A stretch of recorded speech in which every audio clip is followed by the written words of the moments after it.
Kick my heels up and throw my hands up and throw my head back and come on now. Don't forget to say you will. Don't forget to say yeah, yeah, yeah, yeah, yeah. Say you will. Say it right now, baby. Say you will. Come on, come on. Say you will. Say it better, yeah. Come on now. Say that you love me. Say that you need me. Say that you want me. You want Live from New York City, it's the Gary Null Show. And now, your host, Gary Null. I still remember when you used to be now.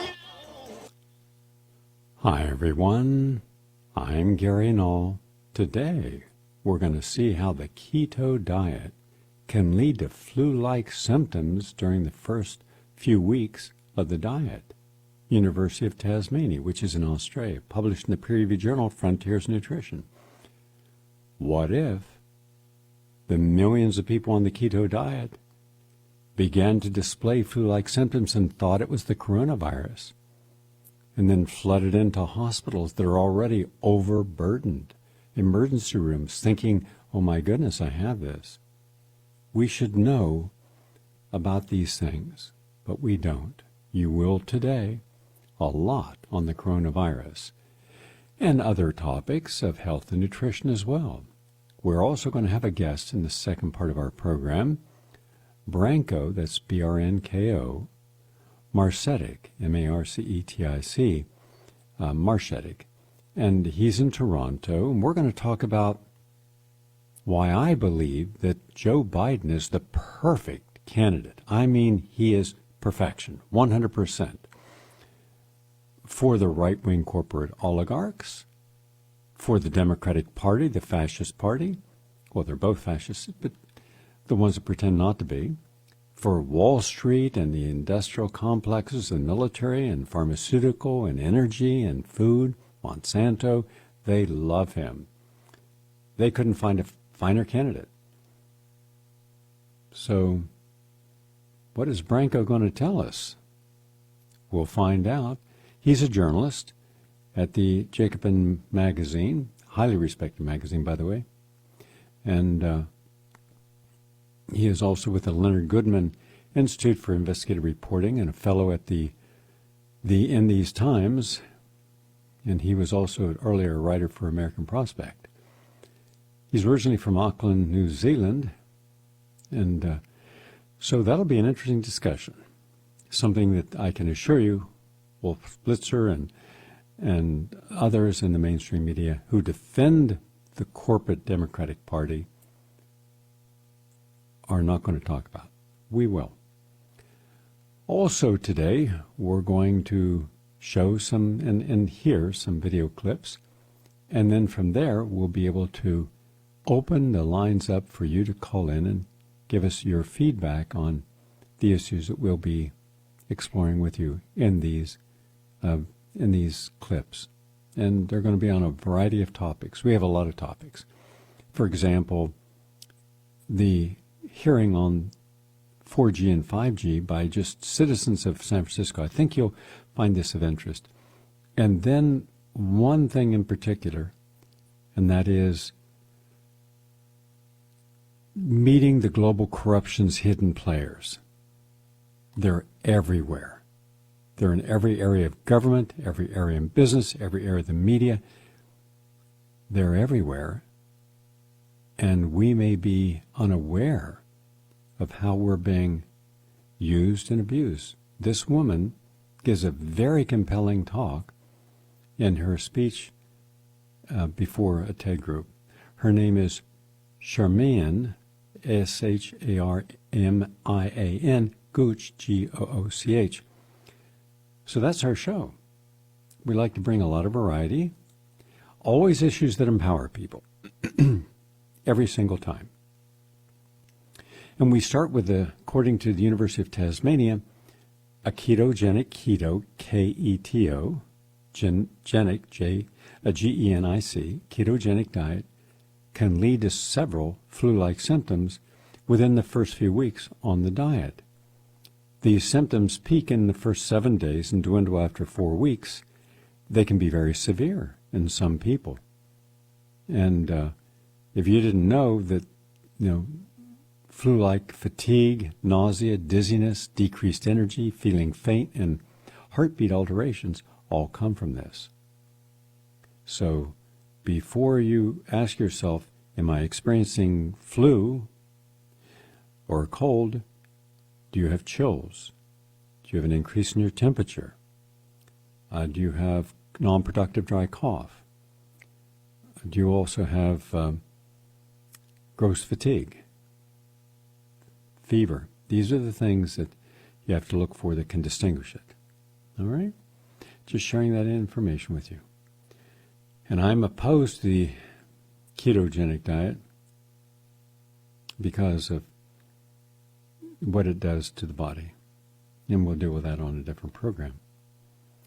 From the University of Chicago comes a study about ginseng and the polysaccharides that are in the ginseng, and they can help manage enteric inflammation and suppressing colorectal cancer.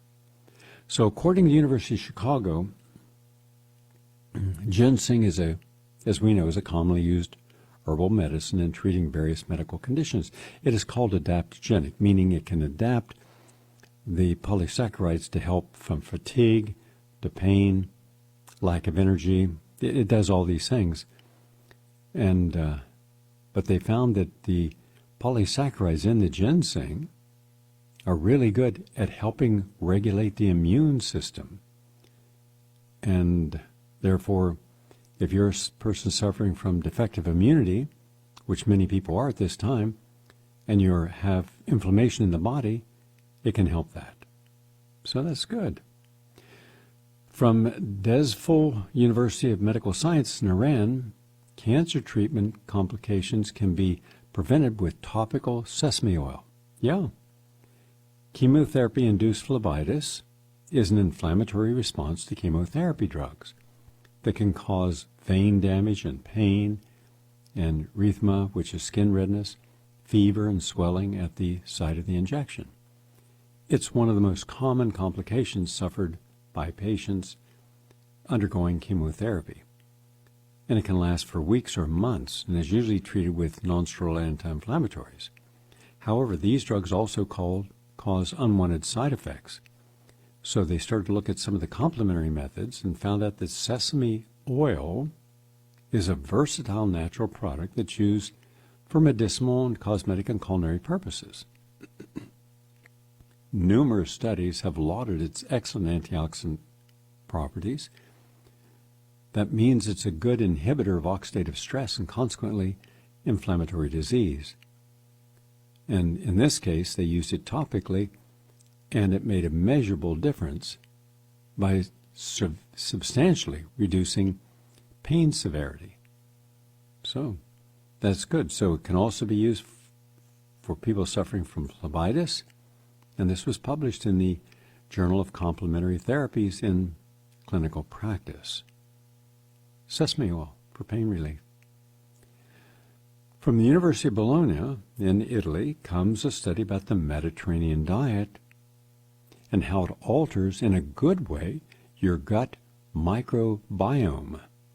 Micro, M-I-C-R-O, biome, B-O-M-E, 2 syllables there. And that means all the hundreds of billions of good bacteria in your intestine. The older you get, the more important to have probiotics and prebiotics every day in your diet, because that reduces frailty and improves overall health status. So that's all good. So if you're over the age of 50, make sure that you're on a healthy plant-based diet, including the Mediterranean diet. And this was work from the Science Foundation of Ireland that wanted to see what are the impacts of the Mediterranean diet. And they took a year and studied it, and boy, it's good for your gut. Reduces C-reactive protein, reduces interleukin-17, which are pro-inflammatory. Helps with reducing the oxidative stress in the body. Quite simply, the Mediterranean diet is one of the healthiest diets on the planet.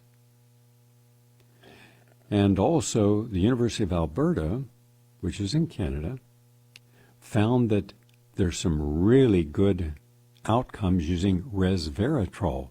Res, R-E-S, vera, V-E-R-A, troll, T-R-O-L, resveratrol. It's a powerful antioxidant produced by a lot of different plants. Grapes are not the only things, but best known for being used in grapes.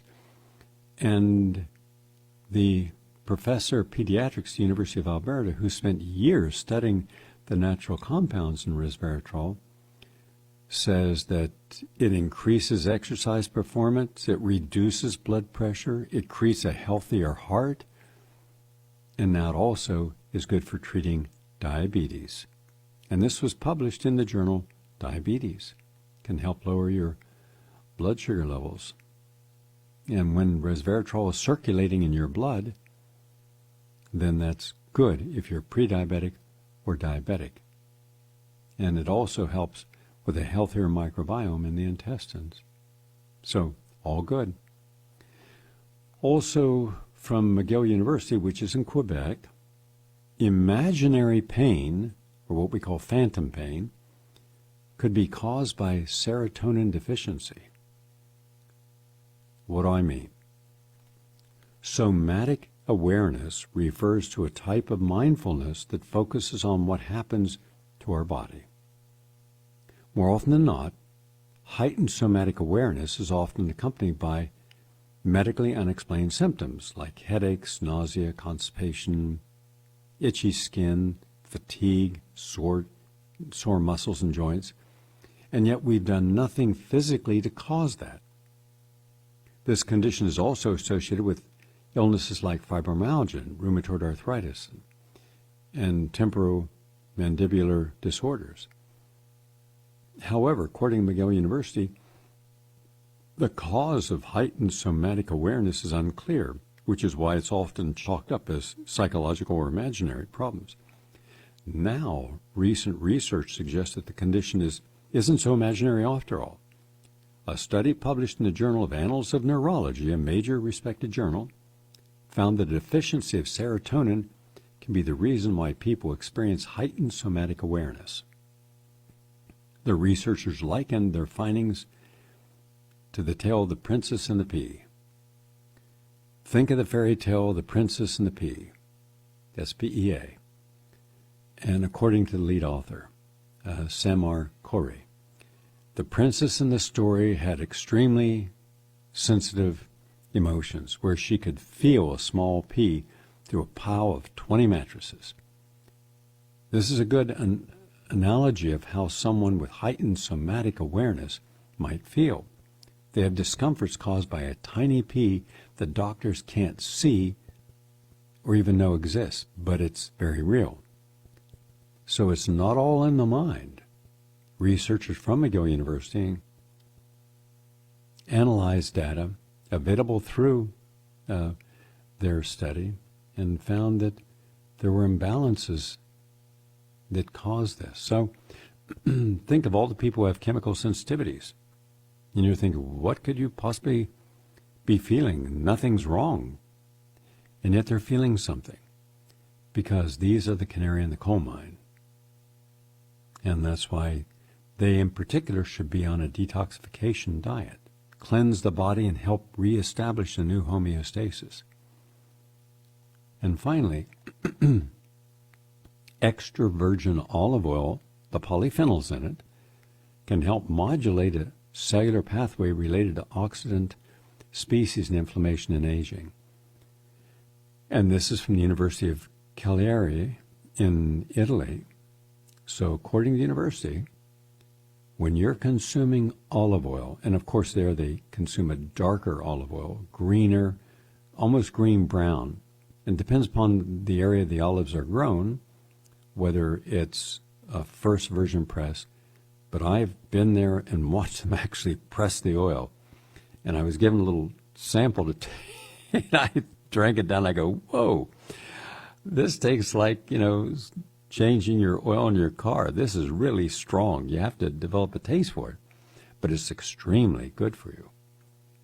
And extra virgin olive oil itself has been proposed to promote a successful aging, being able to virtually modulate all the features of the aging process because of its great monounsaturated fatty acid content and its minor bioactive compounds, the polyphenols.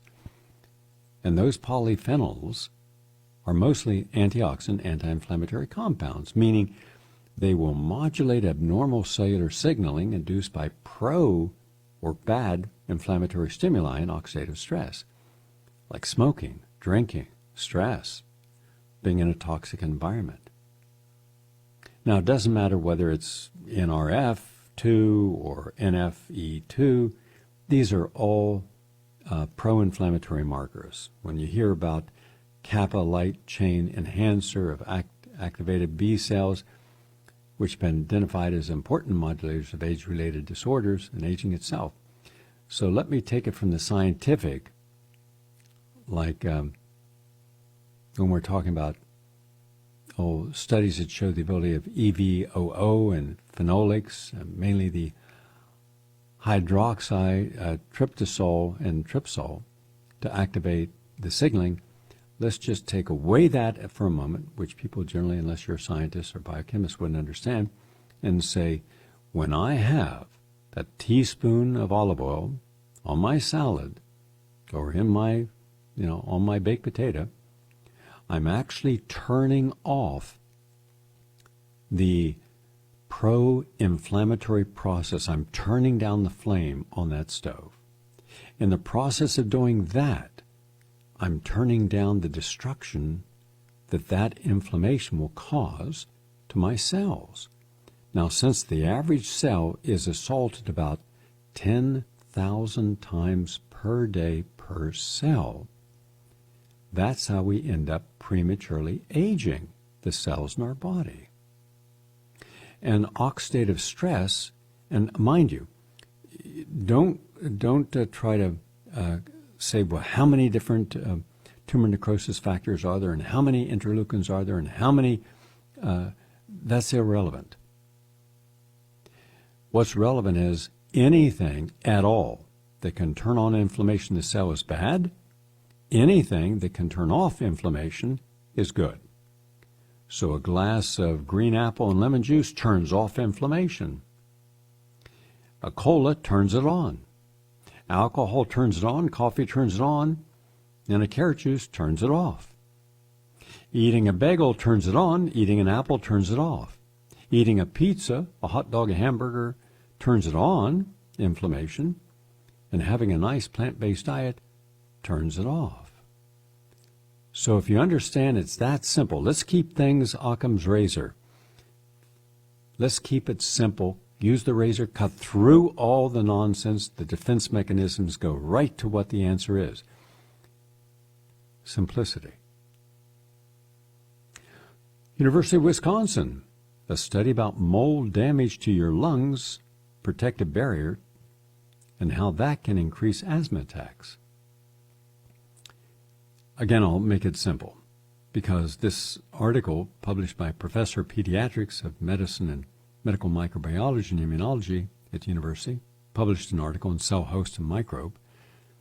It's rather complicated. But we're not going to talk about Aspergillus, which is ubiquitous, it's everywhere, and we're inhaling spores with every breath we take. We need to look at, okay, what do I have to know about mold? What does mold do when I've inhaled it? Mold can cause problems of all types, from your lungs to your eyes to your brain. What can I do? Let's go to the solution, positive information. We can first get rid of all those shag carpets. We can get rid of the particle boards, the desks and cheap furniture is made from, where all the glues are used. We can get underneath the sinks. I believe that a kitchen should ideally only have glass shelves. Make them nice, cobalt blue or beautiful colors from the 1940s and 50s, pastels, pinks, blues. No doors. Only 2 shelves above a sink, because the average person can't reach higher than that. And the ones below it get stuff stuffed in there, and then you forget to go in there and clean it out. That's the reality, right? And that's where the molds grow. That's where your cockroaches live. So if you don't have any of that undercover, you just have a counter, make your counter stainless steel with a splash backdrop of stainless steel. Easy to clean, sanitary. And your shelves, you can see what you have, then you're not cluttering them. And that way, you get rid of the shelves and you sterilize the walls. You put on a mask that has a 99 rating, meaning 99% of anything that's a contaminant cannot get through, and put on goggles, and you go in there and you dilute. Now you can use a bleach, which is a killer, but you can also use hydrogen peroxide, alcohol, apple cider vinegar, diluted in water, and I've found do the same thing. And then you wash down the walls. You spray down the walls. You let it sit for about half hour. And the longer it sits, the more it goes into mold and spores and kills them. Then you wipe it all down. Now you've gotten rid of that mold. Do the same thing under your sink in the bathroom, in your shower, where there are tile floors. So clean the mold out that way, and that's something you're not going to have to face. And according to this journal published in Cell Hosts and Microbes, that can be a big problem. No need to. Oh, and by the way, Penn State University didn't have to tell us this, but they did. Sunshine is linked to fewer heart events. This is a meta-analysis, meaning higher blood levels of vitamin D are associated with significant fewer cardiovascular events and gives you a lower risk of death from cardiovascular disease. 180,000 participants were studied, and they found that there was a substantial reduction in death when you're out in the sun. This is published in the American Journal of Clinical Nutrition. That's good news. Just get out in the sun. Let the body get some sun rays. That's terrific for you. Treating vitamin D3. Vitamin D refers to 2 biological inactive precursors. Vitamin D3, also known and vitamin D2, ergocalciferol, and then these are transformed in the liver and kidneys into 25-OHD, the non-active storage form, and then 1,2-hydroxyvitamin D, and that's what the body uses. Just simple lay language, get some sunlight and watch the vitamin D increase in your body, and that's good. That can save lives. That's the latest on health and healing. I'm Gary Null. We're going to take a break and come right back. And when we come back, we're going to go back to a clip. And I want to go in this particular clip, so I'm going to ask Jesse in our New York office. Jesse, let's play the clip of people testifying in San Francisco about the dangers of 4G, 3G, 2G, and especially 5G, since that's what's being promoted every single day, everywhere, as if it's a good thing, and people really need to be hip and on top of it, so they're connected with everything. So everything in your life, you step out of the shower and suddenly you can play music anywhere in the house. And you step into your kitchen and you can tell your refrigerator, a message, and then it goes into a storage. Mind you, everything you're doing is being recorded, video and audio. Everything that you're doing is going to central data systems. You have no control over it. You've signed away your rights, and you have no idea what they're going to end up doing, including selling all this. So, one more reason why we should oppose it. Back in a moment. Please stay with us.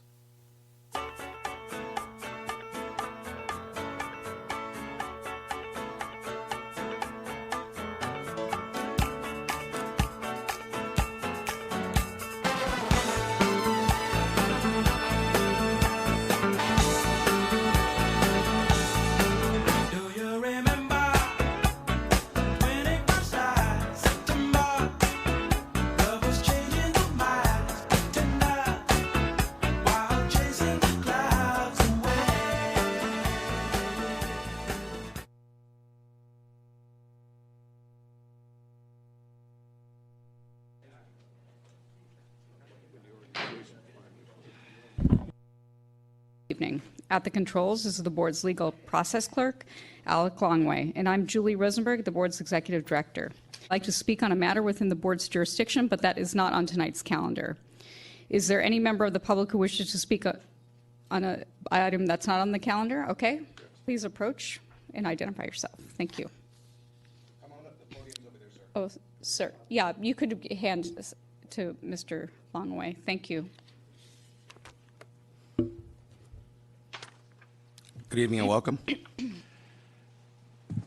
Thank you. I'm Gary Widman, and speaking to you tonight as a friend of Ms. Cheryl Hogan, not as her retained attorney. For those of you who don't know me, just to acquaint you with my background, I was general counsel for the Council on Environment Quality in the White House under Presidents Nixon and Ford, associate solicitor of the Department of the Interior under President Carter, and at another time, director of the Office of Staff Attorneys at the U.S. Court of Appeals, Ninth Circuit, and I've taught environment law at all of the UC law schools of Northern California.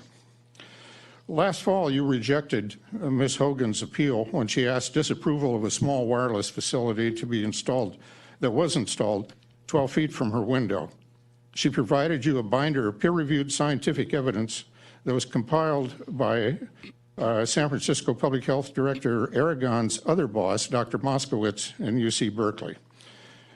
I understand that you referred that binder to Dr. Aragon for comment, but for whatever reason now, 8 months later, I also understand that neither the board nor the public has received any comment or evaluation of those studies. Back to Ms. Hogan.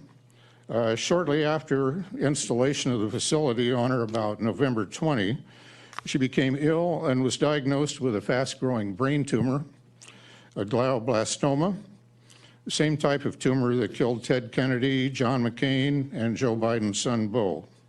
Ms. Hogan underwent surgery this last Monday, March 2, and as I wrote this document on March 3, she was still in the intensive care unit at the CPMC Van Nuys Hospital.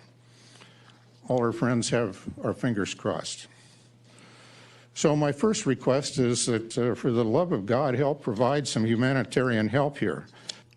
Please turn off the power to the facility that is right outside of her window so that she can go home and recover from this devastating experience at home.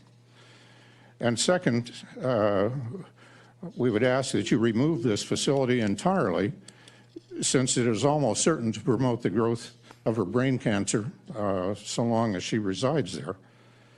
So we know that one cannot, with 100% certainty, say that the cancer was caused by this particular installation.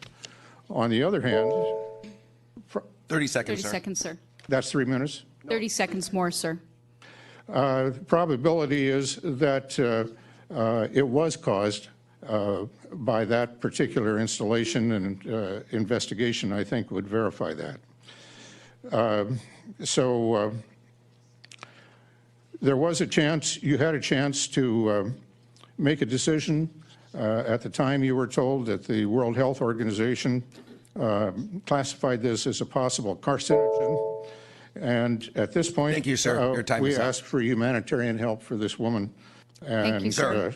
Your to time make is her up. home safe for her Thank you. return. Thank you. Thank you. And if you could give a speaker card to Mr. Longaway, please. Oh, you have one? Thank you. Okay, next speaker, May I please. make a comment, please? May I make a comment, please? Pardon? May I make a Oh, comment? please do. So first and foremost, obviously this board sends their best wishes to Ms. Hogan for her recovery. You know this, if you've participated in our board activities, you know that you have very sympathetic ears on this subject because of the request that we have made to the Department of Health, which, as you note, has gone unfulfilled and has not gone unnoticed by this board. Once again, I will request to the executive director that they contact the Board of Health. Not only to, formally, I would like you to inform them that one of our appellants has suffered an illness which may or may not be related to the installation of a piece of equipment, but most importantly, once again, that we request formally that they show a great sense of urgency in following up what has documentation, at least from some, as a very urgent health issue. Thanks very much. Thank I you will for do your so. Thank testimony you. today, and we're very sorry. Yep, I will follow up with my same, since there's going to be more public speakers. Unfortunately, the board, we are not hearing the mobile antenna cases in the bulk that we were prior. Some of our power has been stripped in regards to the cellular mobile towers, isn't that correct? Yes, the permit's no longer required Yeah. on many poles So, in the city. so because the permits, there's no required permit, there's nothing to appeal that comes before this body. Secondly, this body has repeatedly denied permits, and repeatedly we lost in court, because we are liable for our decisions as well. But thank you very much for your public comment. Well, I Thank hope you. you can nevertheless authorize the thing to be depowered. And I Thank you. thank Mr. Swig for his statement. Thank you.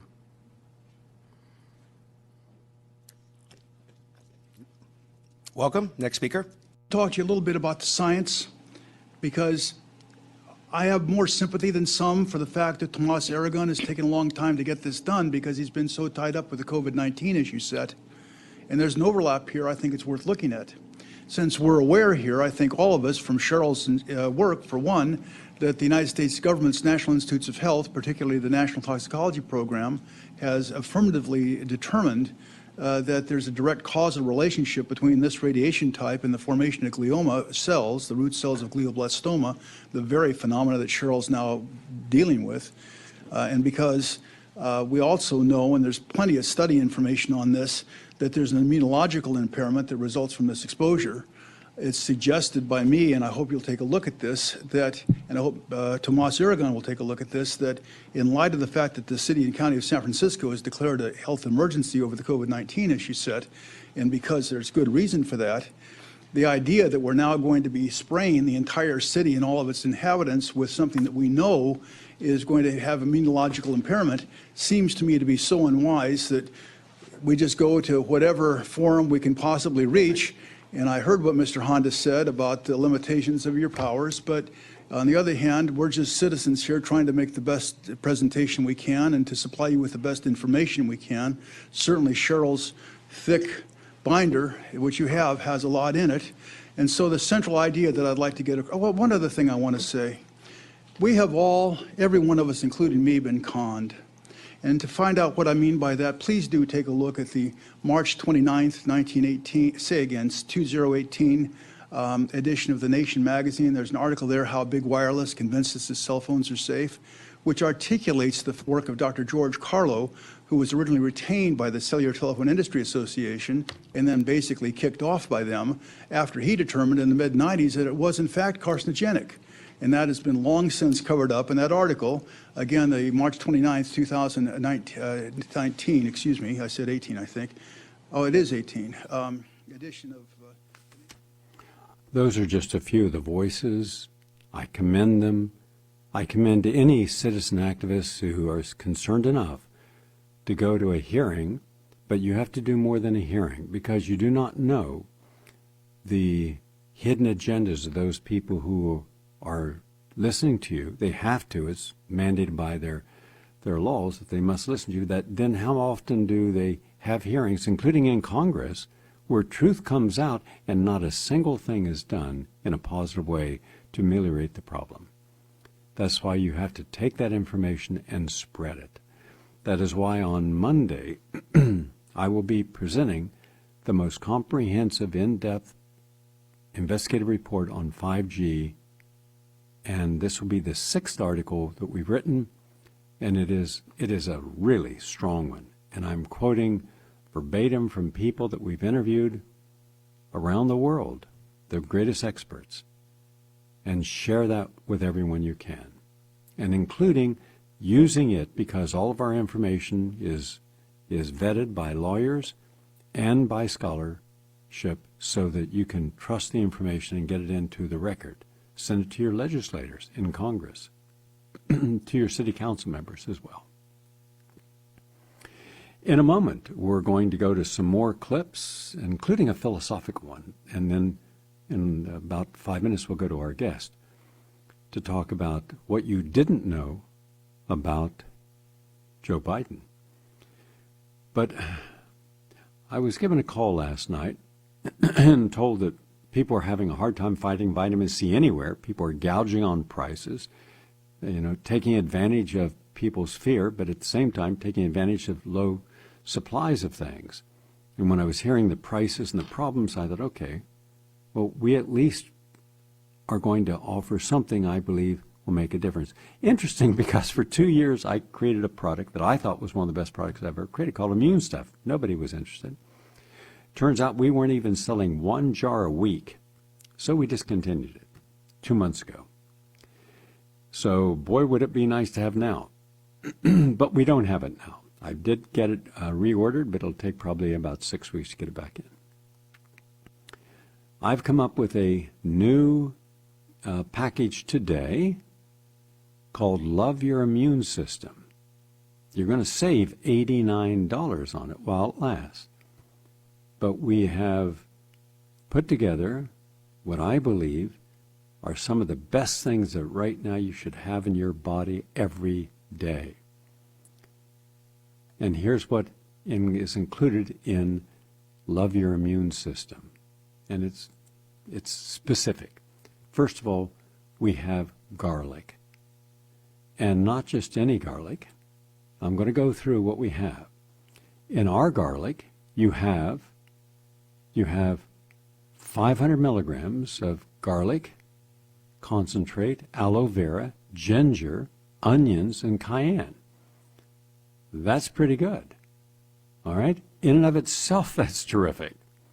Especially when I want my immune system as strong as it can be because of all the places I am, all the people I'm exposed to, all the airline travel I do, and I'm as healthy as can be. No problems. The only problem I ever have is when I've been lecturing for hours and hours and hours and then counseling for hours and hours, my voice gets a little strained. But outside of that, my immune system is strong. That doesn't mean I'm not conscious and aware. I've gone into great detail. As my friends and family will tell you, they frequently get embarrassed when we go out to dinner because I take my own little seat. If I don't have it, I get napkins, put it on the chair, on the table. And now some of them are doing the same. I take my own silverware. I take my own little water filter and filter my own water. So they all thought this was just eccentric. Gee whiz. No, that was just practical.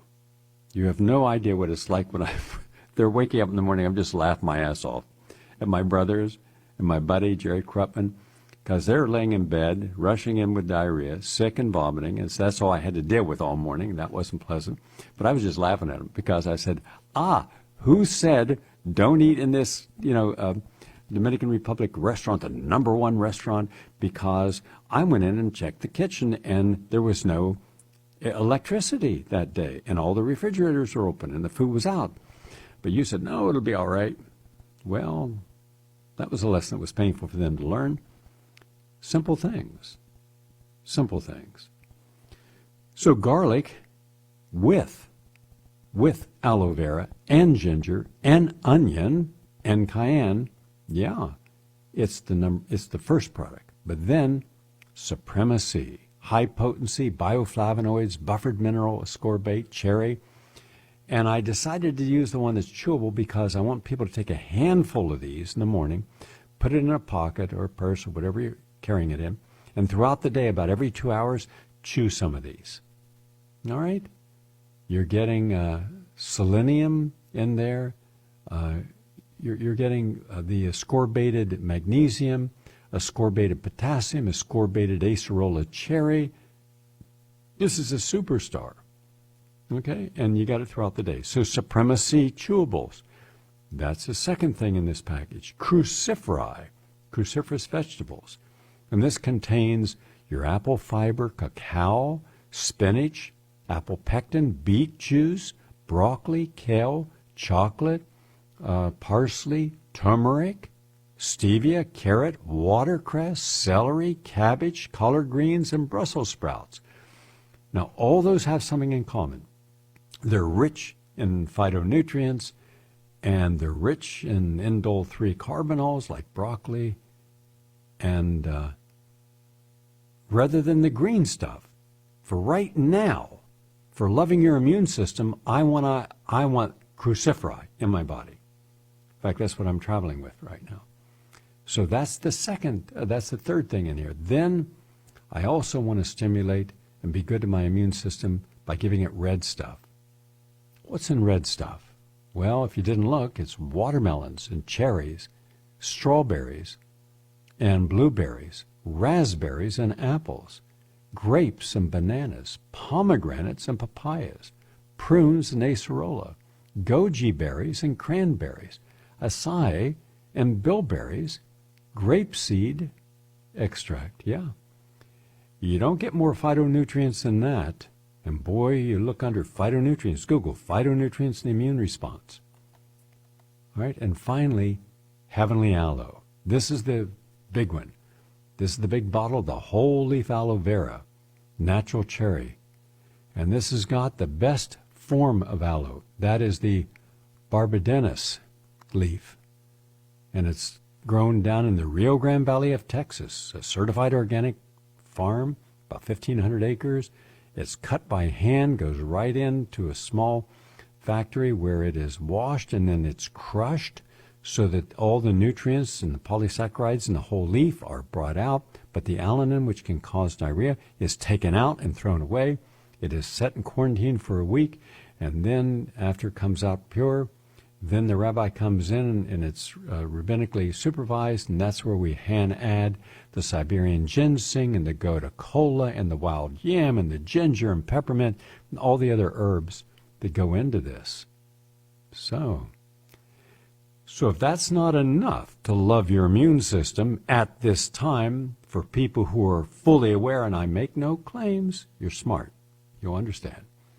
I'm throwing in Supercharge Your Immune System, the award-winning documentary, where I talk about every aspect of the immune system in here. And so A to Z, what you need is in here. So you're getting garlic, supremacy chewables, cruciferi stuff, red stuff, heavenly aloe, and Supercharge Your Immune System. You're saving $89. Big savings. Others would turn around at this time and exploit it. We don't. We're not that way. And you're going to call this number. You're going to talk with one of two wonderful people, Diane and Sandy. The number to call, at least until supplies are gone, in which case then we have to wait a while. But you'll call 877-627-5065. 877-627-5065. Because people are running around and they don't know what to do, and people are hoarding and buying. It's the wrong approach. You have to stand back and ask yourself important questions and be reasonable and say, what can I do to help keep myself healthy? And one of the things I do is I care about what goes into my body. Making no claims, but I know what garlic and ascorbated vitamin C and cruciferi and red stuff and heavenly aloe, I know what they do. And many of you do as well. Now, like a lot of things right now, people, we have ordered as much as I can reasonably order so we don't run out of stuff. But with this, within a week or two, we may run out, in which case we have to wait a while till it gets back in. But I've tried to make every effort, including today, of contacting our manufacturers and ordering extra vitamin C, all the vitamin C, all 4 different types of vitamin C, and so that we don't run out. Because I see what's happening out there, and I see people, I see shortages everywhere, and I think it's going to get a lot worse till people calm down a bit. And in any case, give a call. We're there, 877-627-5065, and ask for your special today. Simply, I love my immune system. That's our special. We're going to take a break and come back with our guest. Please stay with us.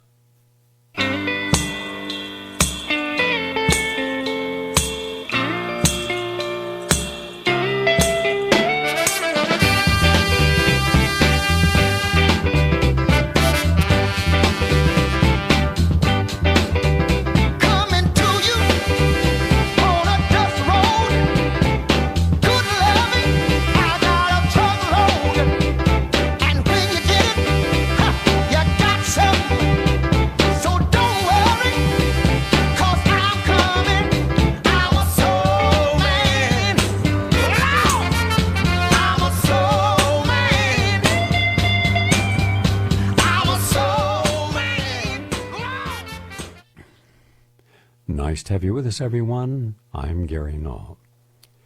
We're going now to Toronto. We're standing by is Branko Marcetic, and I gave you his background and his bio earlier on in the program, and his articles such as Yesterday's Man you can read, and the website is JACOBIN, capital MAG.com. Nice to have you with us today. Yeah, thanks very much for having me. You've been writing extensively about the Democratic Party's shift to the right during the past several decades. And of course, we saw this with the Clinton-Gore administration, which heralded itself as the new Democrat. In my personal opinion, it was complete betrayal of FDR's covenant to the common person and the party becoming increasingly a friend of Wall Street and the large corporate interest. But during all of those years, Joe Biden was walking lockstep with the Democratic Party's turn towards the right.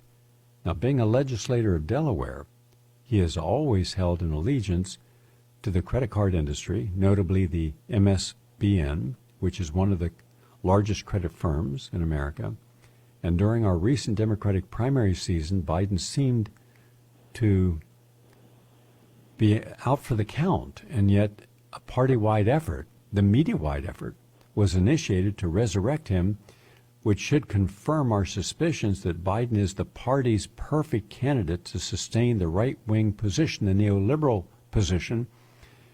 And it's been like a political pogrom to eliminate Saunders and the new generation of legislators who are devoted to social causes and to make efforts to draw the party back to its more liberal and humanistic values.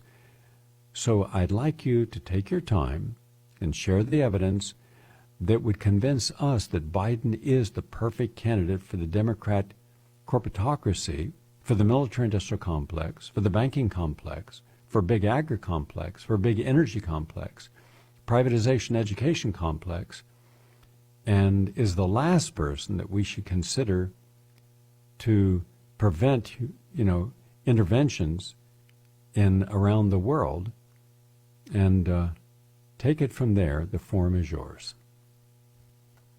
Well, we only have to look at who is funding Biden's campaign. Of course, health insurance executives are well represented. He is leading among donations from billionaires. He's being propped up by the pharmaceutical industry, and a whole host of other big business interests.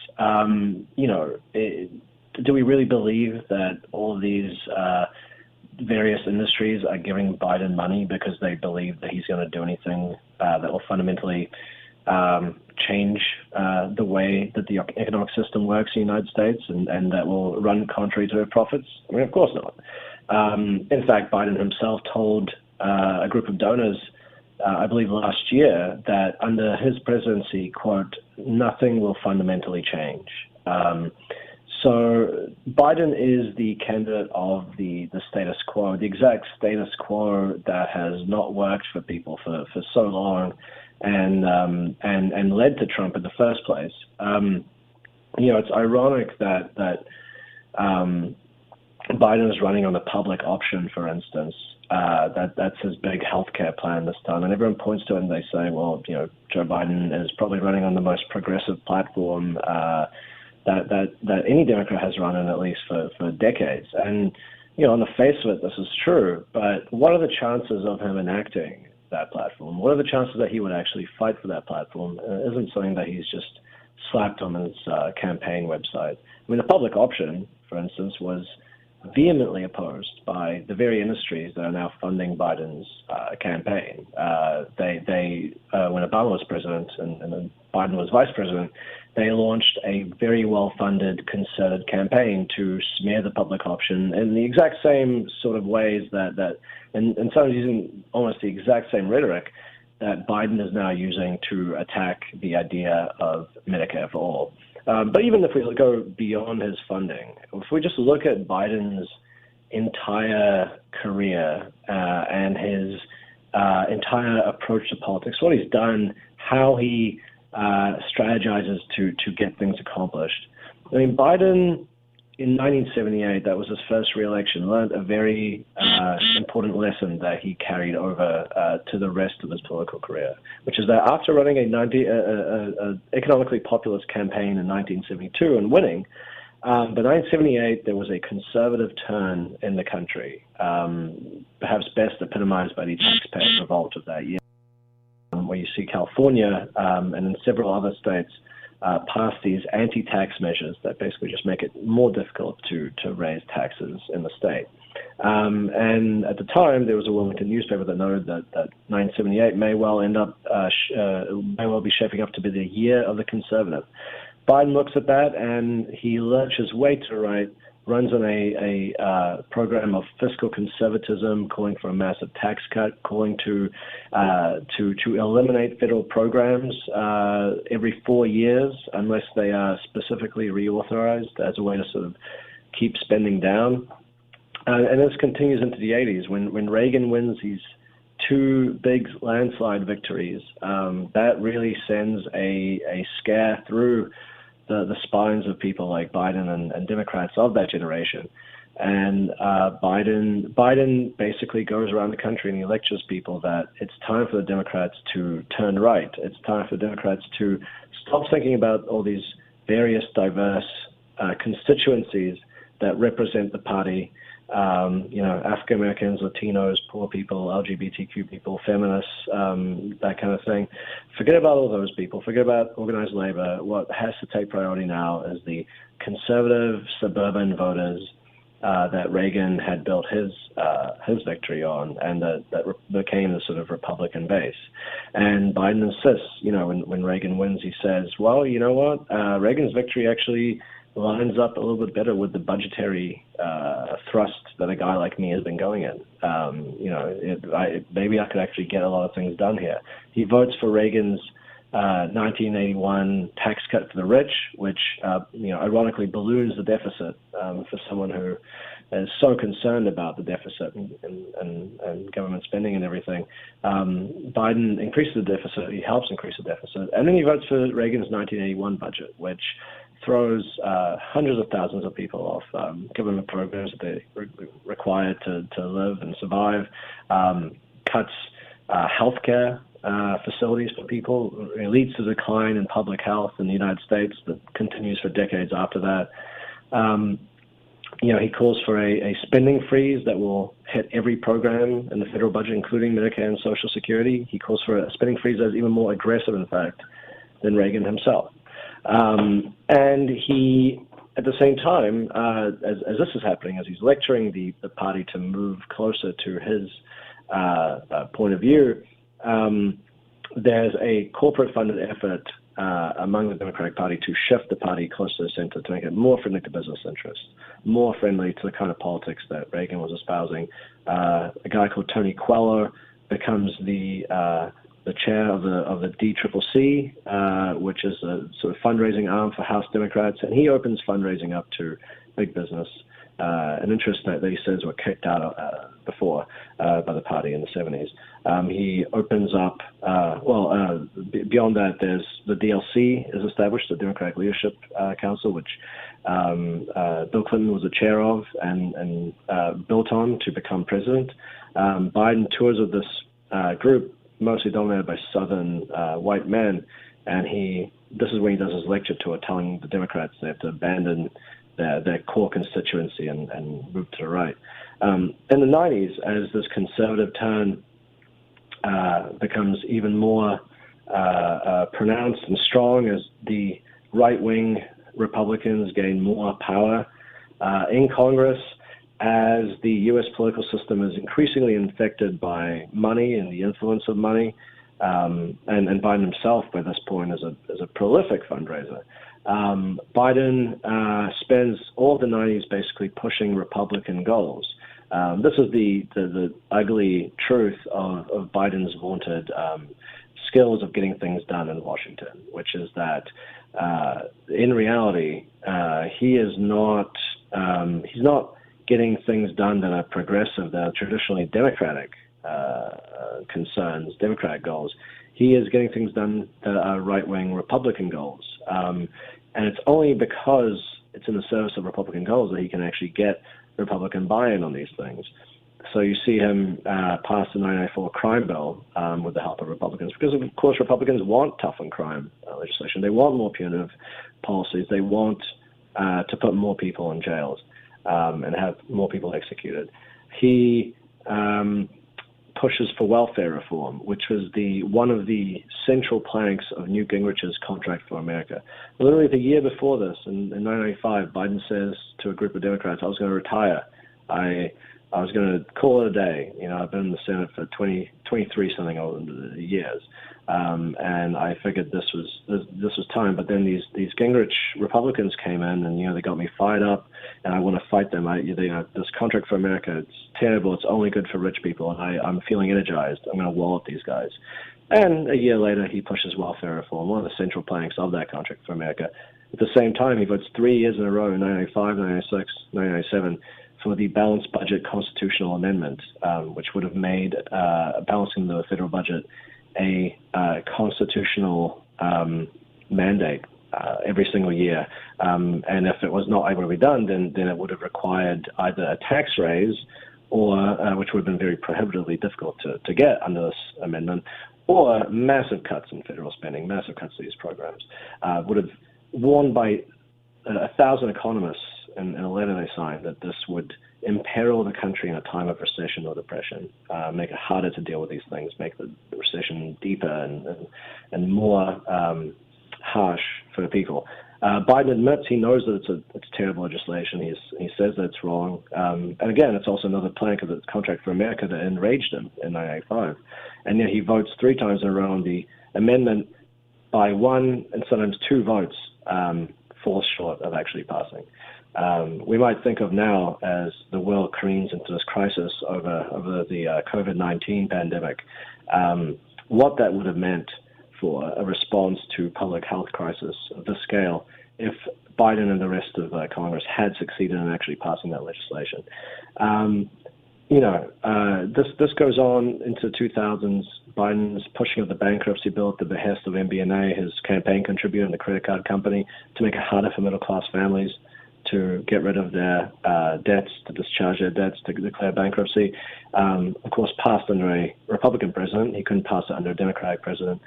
His work under Obama, negotiating with Mitch McConnell, in which he constantly was out-negotiated, steamrolled by Mitch McConnell, and gave Mitch McConnell and the Republicans everything they wanted. His inability to stand up to an increasingly bold and powerful right wing, his role in the Judiciary Committee, letting through hard right justices that reshaped the legal landscape of the United States, including Anthony Kennedy, who, far from the moderate that people talk about him now as, was a very right-wing justice and helped to strike down numerous civil rights provisions and was a key vote in opening the floodgates to numerous abortion restrictions that states are dealing with now. All of this is Biden has been complicit in, either willfully in order to shore up his credentials as a conservative and show that he can be just as conservative as the next guy, or simply because he was unwilling to resist some of the directions that the country was going in, unwilling to stand up for his principles, or whatever principles he said he claimed to have, and to sort of just go with whatever the prevailing political wind said that they would go to, regardless of whether it was good or bad or whatever. It was all about maintaining power. And we have to think about what someone like this, someone with a record like this, what that's going to mean for them if they are both running against someone like President Trump and potentially taking power in a time of rising white supremacy and a rising far right. In depth, I'm concerned when someone knowingly supports the repeal of the Glass-Steagall Act, allowing Wall Street to use any technique at once as a casino and not being prudent, supports NAFTA, supports the World Trade Organizations, supported Clinton's tough-on-crime policies, and some of the ones that you've named as well. So I see that Biden in the White House would be no different than Barack Obama in the White House, no different than Bill and Hillary Clinton in the White House. White collar crime would be virtually invisible. There would be more draconian rules, and unfortunately, the American public would not have a rebuilt infrastructure. We would not be taking money away from the military-industrial complex and putting it into social programs. There would be the privatization of everything. And so that's what I'm saying. But the interesting part is I believe Bernie Sanders would have been able to easily have beat, if he is the candidate, or would have been the candidate, he would have beat Trump, hands down. I don't believe that Biden, in the end, would be able to beat Trump. I think it's going to be very close if he's the candidate, because Sanders is a lot smarter, has a lot more progressive ideals. A lot of people, especially younger people, can resonate within their very powerful bloc. There's more now, slightly more millennials than there are baby boomers. So I believe that the corporate Democrat Party is willing to sacrifice an election to maintain power at all costs. Just my thoughts. But I thank you very much for coming on today and sharing your deep research into this, Branko. But we appreciate it. Branko Marchik is my guest. I'm Gary Null. We're out of time, everyone. I want to thank you for listening and look forward to sharing more on our next program. Have a nice day, everyone. Let me hear the worshiper!